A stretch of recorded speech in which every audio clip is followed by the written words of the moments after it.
আগুনে পড়ি। আমাকে পারিবারিক ব্যাপারে আহত করে ভাঙ্গা ফরিদপুরের ভাঙ্গায় জমি সংক্রান্ত বিরোধের জেরে নারীকে কুপিয়ে জখম বিচার নিয়ে সন্দিহান। আপনারা দেখছেন সমাজের চিত্র টিভি সংবাদ। ফরিদপুর ভাঙ্গা থেকে সরোয়ার হোসেনের পাঠানো ভিডিও তথ্যচিত্রে দেখুন বিস্তারিত।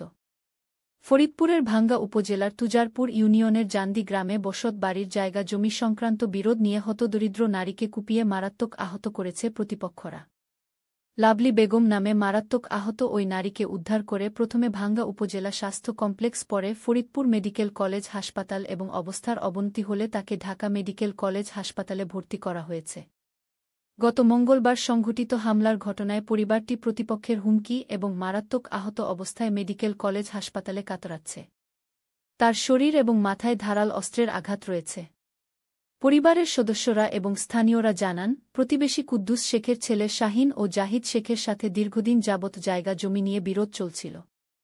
গ্রামের কিছু ব্যক্তিবর্গ সালিশ করে জায়গা জমি মেপে প্রত্যেকের জায়গা নির্ধারণ করে দেয়। কিন্তু কিছু দিন যেতে না যেতেই শেখ শাহিন ও তার ভাই শেখ জাহিদ সহ সংঘবদ্ধ হয়ে জায়গা দখল করতে যায়।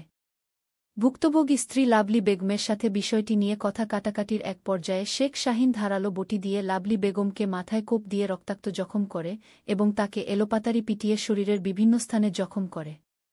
পরে স্থানীয়রা তাকে উদ্ধার করে হাসপাতালে ভর্তি করে। এ সময় লাভলি বেগমের কন্যা এগিয়ে এলে তাকে ও এলোপাতাড়ি মারধর করে বলে অভিযোগে প্রকাশ। লাভলি বেগমের স্বামী জানান, আমার স্ত্রী গুরুতর জখম হওয়ার কারণে তাকে ফরিদপুর মেডিকেল কলেজ হাসপাতালে রেফার করেন। সেখানে তার অবস্থার অবনতি হলে ঢাকা হাসপাতালে ভর্তি করা হয়। তিনি এখনও চিকিৎসাধীন অবস্থায় আছেন। এ ব্যাপারে অভিযোগকারীদের কাছ থেকে বিস্তারিত জানার জন্য তাদের বাড়িতে গেলে তাদের কাউকে বাড়িতে পাওয়া যায়নি এবং মোবাইল ফোনের মাধ্যমে যোগাযোগ করে ও কোনো তথ্য পাওয়া যায়নি।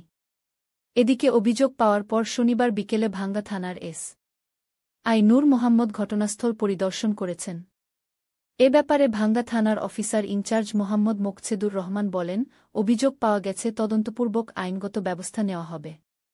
সমাজের চিত্র টিভি সংবাদের সাথে থাকার জন্য ধন্যবাদ। পরবর্তী সংবাদ শোনার আমন্ত্রণ রহিলা। সবার আগে আপনার এলাকার সংবাদ পেতে আমাদের চ্যানেলটিকে সাবস্ক্রাইব, লাইক, ফলো দিয়ে সাথে থাকুন।